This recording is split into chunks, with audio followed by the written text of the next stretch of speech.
भारत माता की, भारत माता की, भारत माता की, वंदे वंदे वंदे। मंच पर उपस्थित पूज्य संत स्वामी महेशाश्रम जी महाराज, कुरुक्षेत्र के लोकप्रिय सांसद और संसद में मैं और नवीन जी एक साथ सांसद थे। इस समय कुरुक्षेत्र में उन्हें आप सब ने अपना आशीर्वाद दिया है।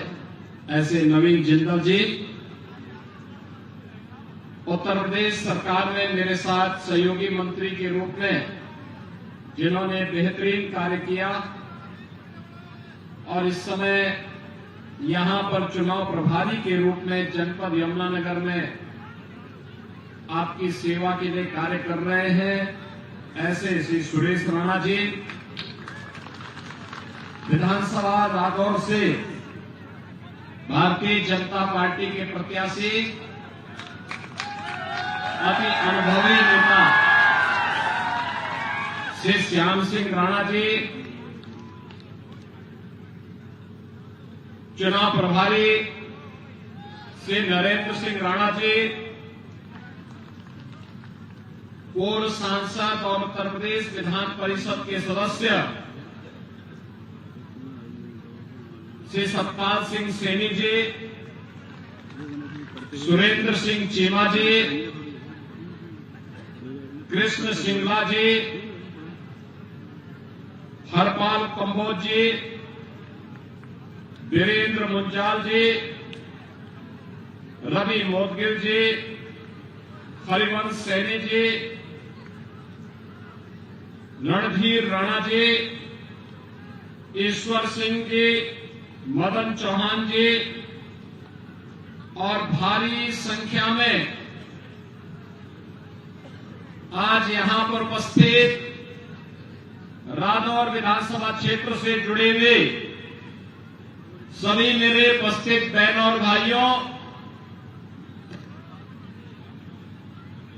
उत्तर प्रदेश से लगा हुआ ये क्षेत्र है और आप सब जानते हैं उत्तर प्रदेश में डबल इंजन सरकार आने के बाद जो परिवर्तन वहां पे देखने को मिला होगा।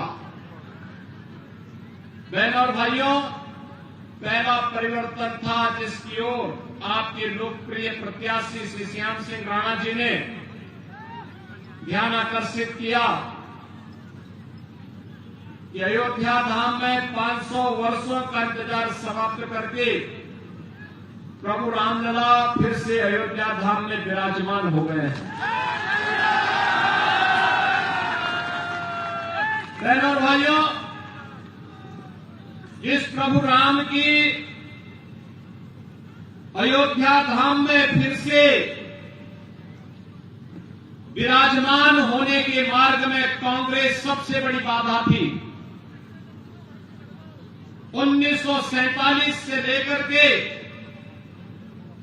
2014 तक लगभग 60-65 वर्षों तक कांग्रेस को देश में शासन करने का अवसर प्राप्त हुआ, लेकिन आपकी आस्था का वो सम्मान नहीं कर पाई, आपकी आस्था को वो सम्मान नहीं दे पाई।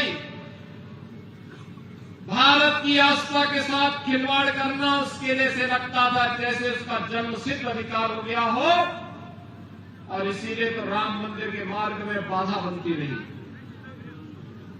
याद करिए 14 में मोदी जी देश के प्रधानमंत्री बनते हैं, 17 में उत्तर प्रदेश में भारतीय जनता पार्टी की सरकार बनती है और मात्र 2 वर्ष में 500 वर्षों की समस्या का समाधान करके भारतीय जनता पार्टी की डबल इंजन सरकार ने होती है। जो काम 500 वर्षों में नहीं हो पाया, उस काम को भारतीय जनता पार्टी ने 5 वर्ष में 2 वर्ष में करके दिखा दिया। बहनों और भाइयों, मैं तो आपसे यही कहने के लिए आया हूं। आज आप देश के अंदर देखते होंगे, कांग्रेस समस्या का नाम है। चाहे वह राम मंदिर की समस्या रही हो, चाहे वह मथुरा की समस्या हो, चाहे वह आतंकवाद की समस्या हो, चाहे वह नक्सलवाद की समस्या हो, देश के अंदर जातिवाद के नाम पर, परिवारवाद के नाम पर, अराजकता और नक्सलवाद के नाम पर जितने भी भेदभाव हैं, ये सब कांग्रेस की देन है। देश को कमजोर करने के लिए कांग्रेस ने सारे के सारे वाद पैदा किए, लेकिन भारतीय जनता पार्टी उस समाधान का नाम है, जिस समाधान में आपका वर्तमान सुरक्षित हो और भविष्य उज्जवलमय हो। मैं कल और परसों 2 दिन जम्मू कश्मीर के अंदर था चुनाव प्रचार में। परसों जब मैं जम्मू पहुंचा तो वहां बारिश हो रही थी। हेलीकॉप्टर ने कहा कि अभी जा नहीं पाएंगे, कुछ वेट करना पड़ेगा। मैं अंदर एयरपोर्ट के अंदर चला गया। पहले मेरा वहां अंदर जाने का कोई कार्यक्रम नहीं था। मैं जब अंदर जा रहा था तो एक घटना घटित हुई। मैं तो चला था, सुरक्षाकर्मी मेरे साथ थे, तो एक सज्जन आवाज लगा रहा था। उसने कहा, साहब राम राम। मैंने, क्योंकि मेरा कोई परिचित भी नहीं था, तो मैं चुपचाप निकाला जा रहा था। फिर उसने कहा योगी जी राम राम। तो मैं देखा, मैंने कहा भी कौन बोल रहा है? तो मैंने देखा कि एक मौलवी बोल रहा था।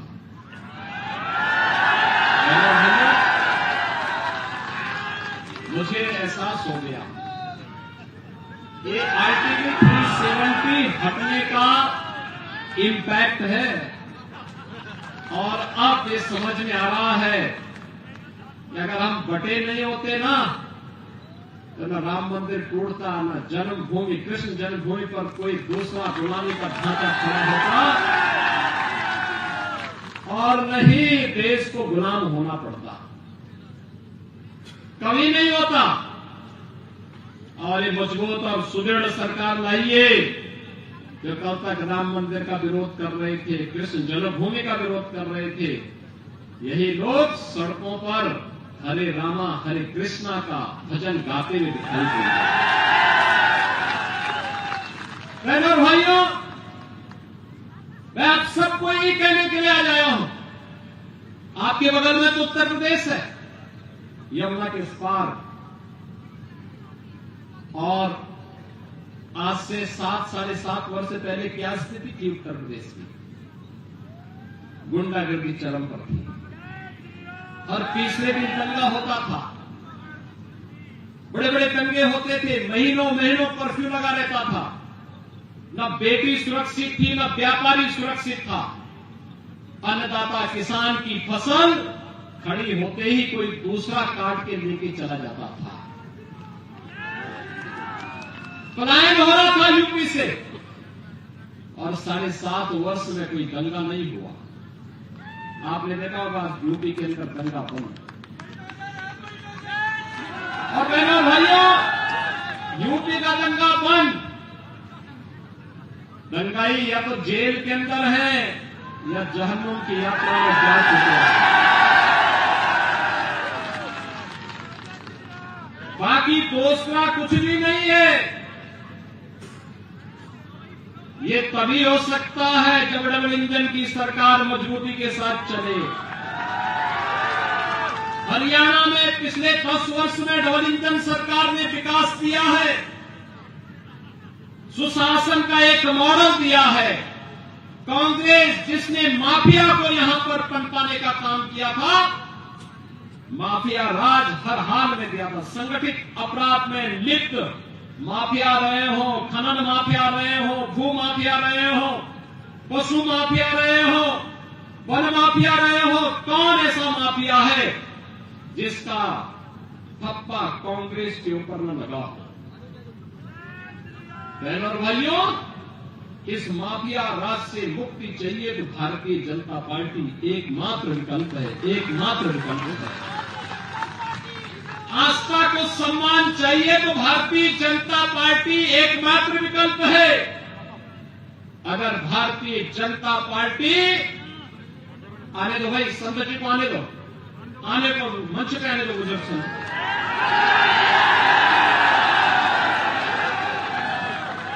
बहनों भाइयों,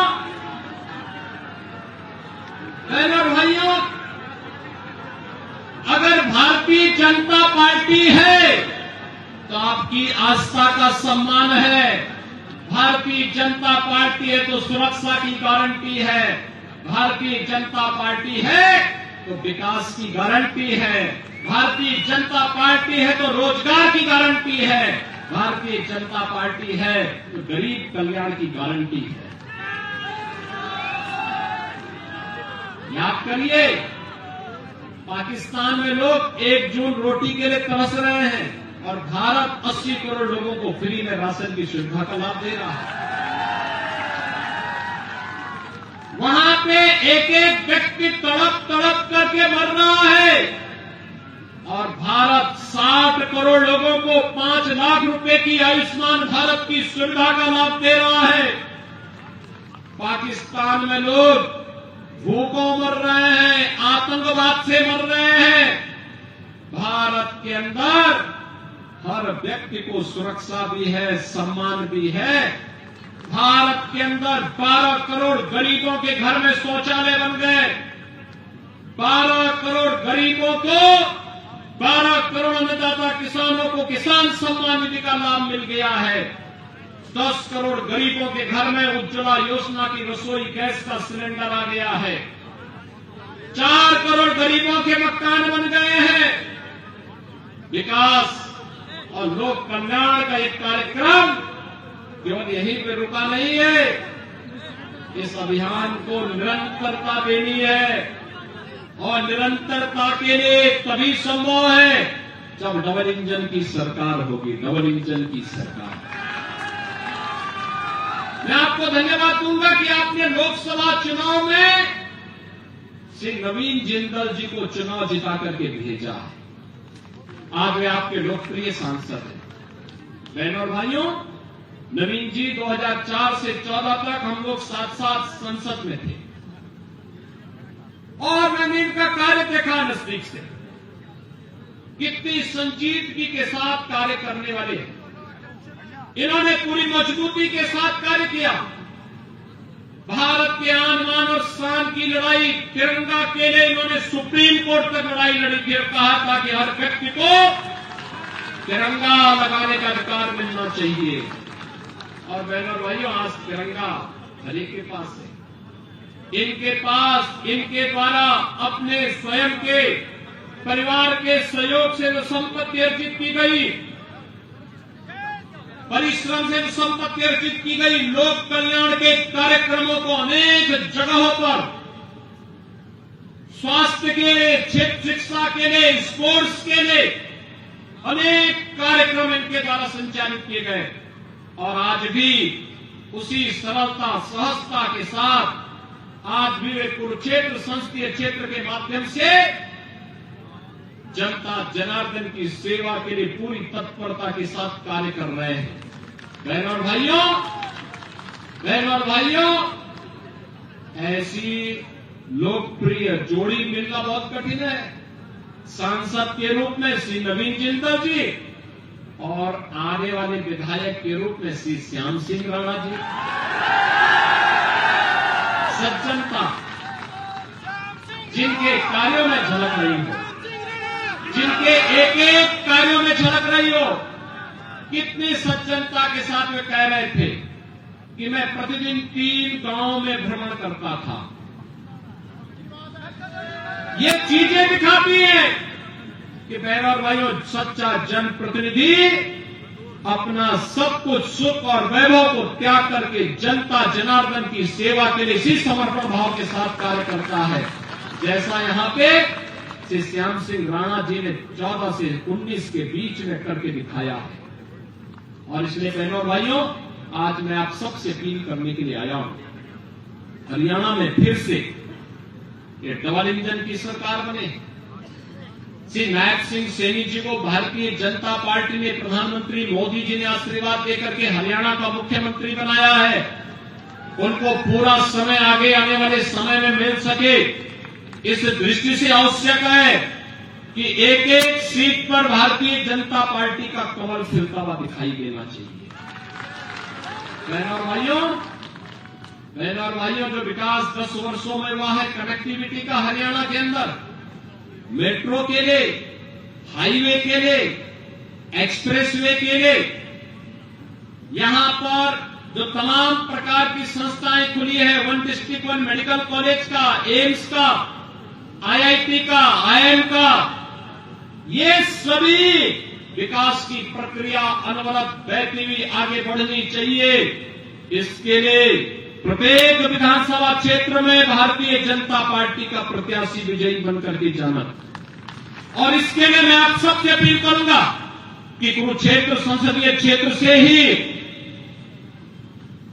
यहां के मुख्यमंत्री लाडवा से चुनाव लड़ रहे हैं श्री नायब सिंह सैनी जी, रादौर से चुनाव लड़ रहे हैं हमारे श्री श्याम सिंह राणा जी, शाहबाद से श्री सुभाष कलसाना जी, थानेसर से चुनाव लड़ रहे हैं श्री सुभाष सुधा जी, पिहोवास चुनाव लड़ रहे हैं जय भगवान शर्मा जी, गोहला से चुनाव लड़ रहे हैं कुलविंद बाजीगर जी,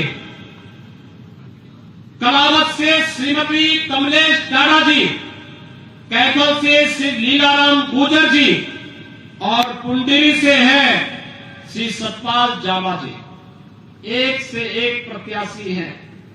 और बहनों और भाइयों, ये चुनाव जीतेंगे तो नवीन जिंदल जी के कार्य को और हल्का करके सहयोग करने में, विकास को आपके घर घर तक, आपके द्वार द्वार तक पहुंचाने का कार्य करेंगे, सुरक्षा और विकास का बेहतरीन मॉडल देंगे। और केवल डबल इंजन की भाजपा सरकार ही दे सकती है। और इसीलिए भारतीय जनता पार्टी की डबल इंजन की सरकार को फिर से हरियाणा के अंदर लाने के लिए इस विधानसभा क्षेत्र के साथ साथ कुरुक्षेत्र संसदीय क्षेत्र के सभी 9 की 9 विधानसभा क्षेत्रों पर कमल खिलाने की अपील आप सबसे मैं करता हूं। आप कमल खिलाने में योगदान देंगे, सभी लोग योगदान देंगे, सभी लोग सहमत हैं। श्याम सिंह राणा जी भारी बहुमत से विजयी बनेंगे। तो मेरे साथ बोलेंगे, भारत माता की, भारत माता की, भारत माता की जय श्री राम, जय जय श्री राम।